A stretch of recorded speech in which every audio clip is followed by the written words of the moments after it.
Welcome to Solicited Advice to Live Your Best Life. I'm your host, Kate Hess. You're in the right place if you're tired of feeling stressed, anxious, and overwhelmed, or if your critical inner voice is the loudest voice in your head. Join me each week for actionable, healthful, and healing habits based in mental and emotional hygiene practices to help you turn your self-criticism into self-love. And along the way, bring more freedom, serenity, resilience, and joy into your life. I'm a mental and emotional hygiene coach, and I'm thrilled to join you each week to answer your questions and help you live your best life. Today's topic is a really important one if you're struggling to construct and hold healthy boundaries. So often I talk about how much better life gets when you start implementing mental and emotional hygiene tools and techniques. However, sometimes there are some really tough growing pains you have to work through on your way from where you are to where you want to be. Today's questioner asks, how do you handle people who react poorly when you try to create healthy boundaries, like giving you the silent treatment or ignoring the boundary you tried to draw?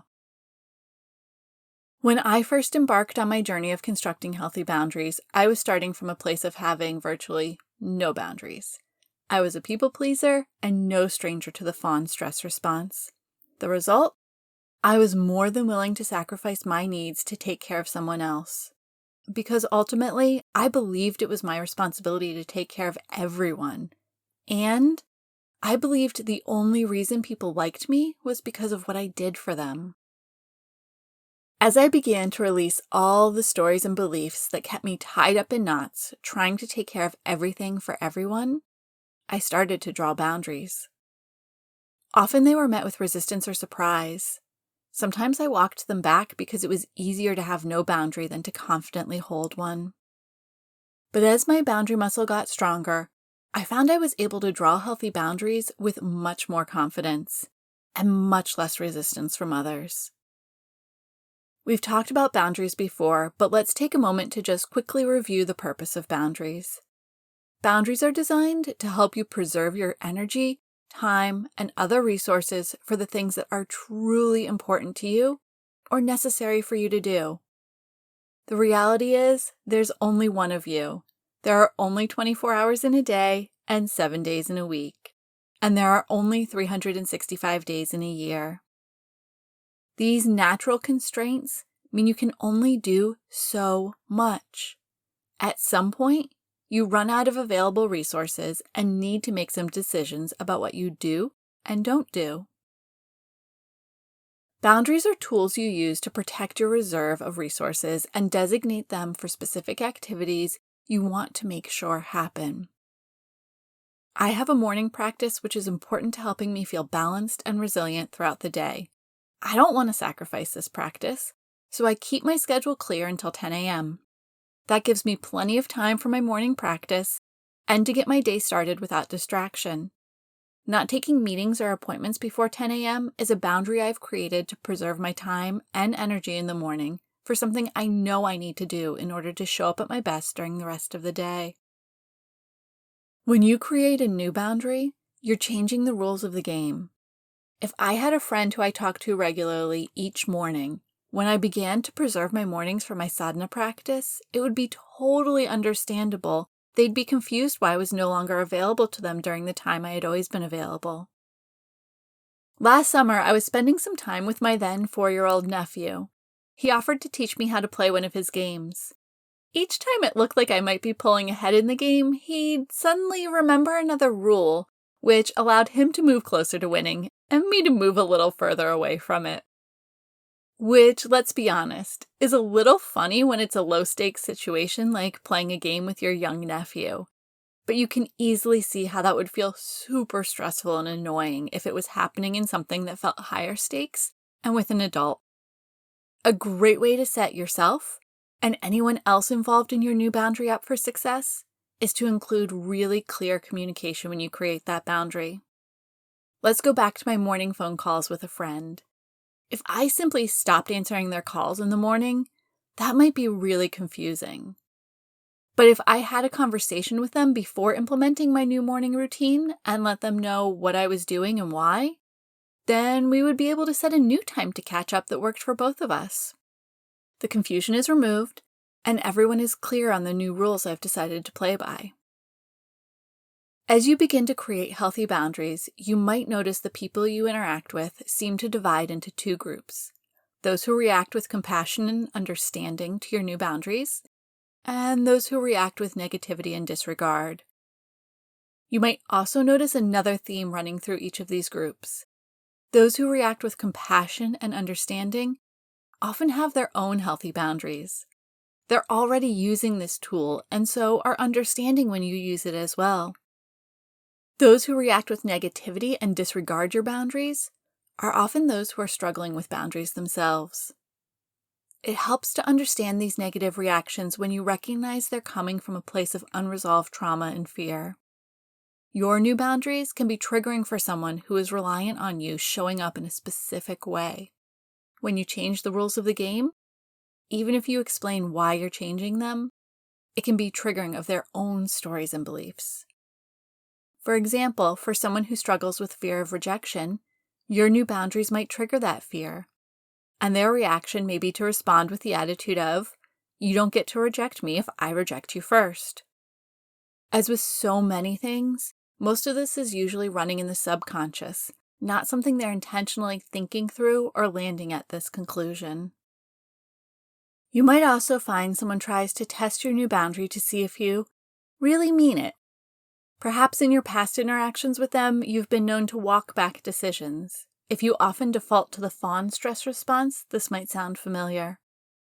No one wants to learn a new set of rules only to discover they don't actually apply and everyone is really playing by the old set of rules, but them. So it's totally natural and normal for someone to push and test boundaries if they don't have a solid belief these boundaries will be upheld. If you experience this, it's helpful to continue to reiterate your boundary each time someone pushes back on it. You might also benefit from acknowledging that you haven't always been great about holding to decisions like this in the past, but that you're doing things differently and are committed to holding firm in this situation. Let's quickly rewind to episode 5 of the podcast. You are not responsible for the way anyone thinks, feels, acts, or reacts, except yourself. It can be incredibly painful. I know, I've been there. When someone has a really negative reaction to one of your boundaries. You believe you can make all their pain go away by simply allowing that boundary to collapse. But in doing so, you would instead allow all the pain, frustration, stress, and overwhelm the boundary was designed to prevent to rain right back down on you.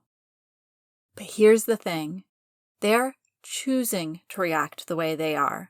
They are making a choice, conscious or unconscious, to have a negative reaction to your boundary. And that choice, it's out of your control. You can't go into their brain and determine what thoughts and feelings they have. What is in your control is how you take care of yourself. If you created a healthy boundary to take care of you, that's what you need to focus on. The reality is, triggers are weird. We don't always know what will trigger an old story or belief, a fear, or an unresolved trauma. But we do get to control how we respond once triggered.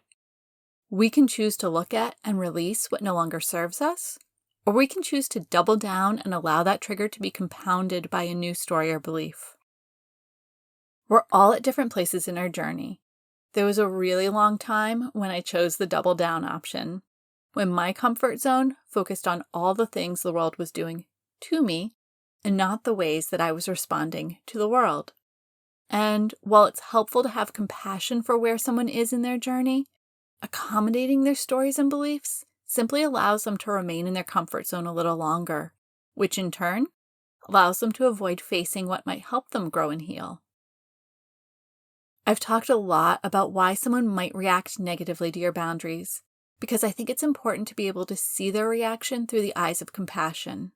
It can be really frustrating when someone reacts negatively to something you've done in an attempt to take care of yourself, something that allows you to do the things that make it possible to show up at your best. When you find yourself getting ready to lose your patience having to state your boundary for the umpteenth time, try to refocus on compassionate communication. A harsh response from you will often only compound the triggers, stories, beliefs, and fears which are fueling their negative reaction. And, having said all that, it's important to recognize sometimes you need to let someone know if they can't respect your boundary, you'll need to create some extra space between you and them until they can. Again, using clear and compassionate communication, this is simply stating another boundary. I know this can all feel really hard, and there are days when it just feels so much easier to simply release any boundaries and let things go back to the old status quo. Over a decade into this journey, I can promise holding those healthy boundaries is so worth it. Not only does it help you take care of yourself in the best way possible, it also sets an example for others. In my own life, I've seen people who pushed back at my boundaries begin to understand and actually respect and implement their own healthy boundaries after seeing the positive impact they had on my life.